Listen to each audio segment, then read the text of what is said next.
ধামারে যে ইনসিবি বলে যে বিষ বলে আমি দিলাম আমার 6 বিঘা জমিতে, তার মধ্যে ভিড়ে সাপ ব্যাং যা ছিল মাছ পর্যন্ত মারা গেছে। আচ্ছা কি দিয়ে এগুলো মারা গেছে, কোন ওষুধ দিয়ে? আমার এই যে সুজন ভাইয়ের দোকান থেকে দেখেন এই ধামার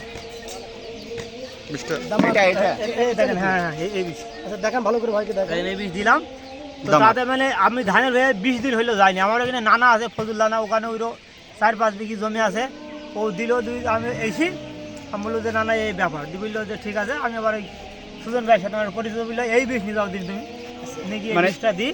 এই বিষটাতে খুব ফলন মানে কাজ হচ্ছে ভালো, তাই তো? এমন কাজ হচ্ছে ভাষায় প্রকাশ করা যাবে না, কথা বলাই যাবে না, মাছ রান নাকি এক কথা।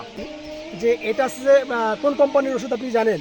না আমি কোম্পানি জানি ইনটেপা কোম্পানির। আপনার মানে দেওয়ার থেকে আজকে পর্যন্ত কতদিন হলো? আমার দেয়া ধরেন 15-20 দিন হয়েছে। 15-20 দিন, 15 থেকে 20 দিন। 30 দিন হবে। তো আপনার কাছে কেমন মনে হচ্ছে? আমার মনে হচ্ছে তার বীজ নাই বিনা এরকম মনে হয়েছে। আমি কালকে গেলাম এটা দেওয়ার পর আপনার জমিতে বা ধানে কোনো পরিবর্তন লক্ষ্য করছেন? একটা ইউরিয়া যেমন সার দিলে যে কালো হয় ও বীজ দিলে সেই কালো। তার মানে ধানের গাঢ় সবুজ হবে, ধানের তো একটা পরিবর্তন দেখা যায়। সুন্দর লাগছে দেখতে। আচ্ছা ধন্যবাদ আপনাকে। এই যে আমাদের চাষি যারা মানে আমাদের এলাকায় আছে, এই বীজগুলা মানে আপনি যাদের সার্ভিসিং একটু ভালো দেবেন। হ্যাঁ অবশ্যই, আমি আসলে ইনতেফা কোম্পানির রেজিস্ট্রেশনদারি খুচরা বিক্রেতা। তো আসলে চাষিরা গেলে আমার কাছে উৎকৃষ্ট মানের ইনতেফা কোম্পানির ওষুধগুলোর সঠিক জিনিস পাবে এবং ফসলের সঠিক পরামর্শ পাবে ইনশাল্লাহ। আর যে জড়তাটা চাষিদের ভিতরে ছিল সেটা ক্লিয়ারলি একটু বলেন। চাষিদের জড়তা আমি কাটিয়ে দিয়ে গেলাম আজকে, ওই উদ্দেশ্য করি আমার আজকের এই আয়োজন। ওই কথাটা একবার বলেন। আসলে সবারই জড়তা ইনশাল্লাহ সবারই কেটে গেছে, নির্দ্বিধায় আমার দোকানে এখন যাবে, তারা ইচ্ছা মতো নিয়ে আসবে এবং যাবে, এবং সার্বিক তাদের সহযোগিতা আমি করব ফসলের যাবতীয় সমস্যা।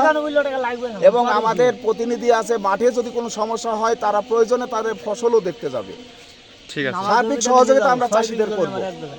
তো দর্শক, আপনারা এতক্ষণ শুনলেন প্রোপাইটার মোহাম্মদ মাসুদ রানা সুজন এর কিছু কথা। সে চাষিদের উদ্দেশ্যে একটি বার্তায় বারবার বলতেছিল যে তার দোকানে অনেক লোক হয়তো যেতে সংকোচবোধ এবং লজ্জা করে, হয়তো সে বাকি দেবে না।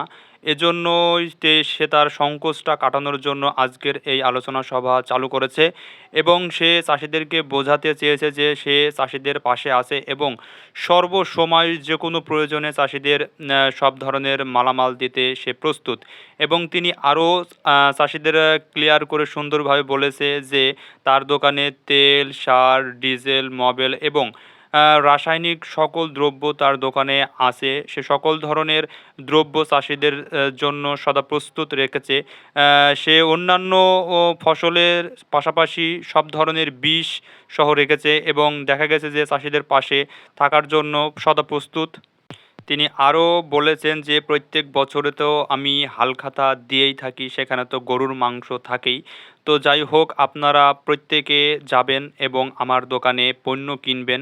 আমি সর্বক্ষণ চেষ্টা করব আপনাদের পাশে থাকার জন্য এবং সব ধরনের সুযোগ সুবিধা দেওয়ার জন্য। তো যাই হোক, তারা চাষিরাও খুব খুশি হয়েছে তার কথা শুনে এবং তিনি চাষিদের মন জয় করতে পারবে বলে আশা করা যায়। তো যাই হোক, এই ধরনের কথা সব কিছু আলোচনা শেষ করার পর চাষিদের ভিতরে যে কথাগুলো হয়েছিল, আসলে তারা যে কি বলেছে কোম্পানির লোক, বিষ কোম্পানির লোক, সে বিষয়টি একটু ভেরিফাই করে নেওয়ার জন্য আসলে এখানে কিছু পুরস্কারের ব্যবস্থা আছে, 2টা গেঞ্জি সহ। তবে চাষিদের ভিতরে কয়েকজনকে জিজ্ঞেস করা হচ্ছিল আসলে যে কোন বিষটা দিয়ে আমরা কথাটা আজকের সভা মানে আলোচনা করলাম, আর জমিতে কোন বিষ দিতে হবে। এতক্ষণ আমাদের আলোচনা করার মূল টপিকস কী ছিল সেই কথাগুলো সুন্দরভাবে ক্লিয়ার করার জন্য কয়েকটা চাষিকে জিজ্ঞেস করেছিল। যদিও 1-2জন পারে নাই, তারপরও বেশ কয়েকজন মনোযোগ সহকারে খুব সুন্দর সহকারে এই বক্তব্যগুলো শুনেছিল এবং সেই সাথে তাদের পুরস্কার কথাগুলো সঠিক হয়েছিল বিধায় তাদের পুরস্কার তুলে দিচ্ছেন মোহাম্মদ মাসুদ রানা সুজন। ইনি হচ্ছেন রাধা গোবিন্দপুর ধলার দোকানের মালিক। আসলে আমাদের যে দোকান, এই দোকানটি হচ্ছে রাধা গোবিন্দপুর ধলা, সেখানেই তার সারের দোকান এবং বিষের দোকান। আর এই চাষিগুলো সেরা চাষি হিসেবে তাদের পুরস্কার পেল 2টা গেঞ্জি এবং সেই সাথে আরও চাষিদের জন্য যারা বসা ছিল এই আলোচনার ভিতরে, যারা সদস্য ছিলেন তাদের জন্য ছিলেন হালকা কিছু নাস্তা। যদিও বড় কোনো ধরনের আয়োজন করে নাই, তারপরও সার্বিক কিছু আলোচনা হিসেবে বেশ কিছু তাদের খাদ্য দিয়েছিল। যাই হোক, অনুষ্ঠানটি খুব সুন্দর হয়েছিল এবং চাষিরা অনেক খুশি, এবং তার কথা অনুযায়ী দেখা গেছে যে চাষিরা আগ্রহ তার দোকানে মাল নিতে। চাষিদেরও একটি আক্ষেপ ছিল যে তারা আসলে সংকোচ বোধ করতো তার দোকানে মাল নেওয়ার জন্য। আসলে তারা মতামত জানিয়েছে যে সুজনের দোকানে তারা মাল নিতে ইচ্ছুক, এবং তার দোকানের মাল মোটামুটি যারা নিয়েছে এর ভেতরে বেশ কয়েকজন মাল পণ্য কিনেছে, তারা মতামত দিয়েছে যে আসলেই তার দোকানে যেসব বিষ সার আমরা নিই খুব সুন্দর, এবং পণ্যগুলো সঠিক এবং আমাদের ফসলে খুব সুন্দরভাবে কাজ করে।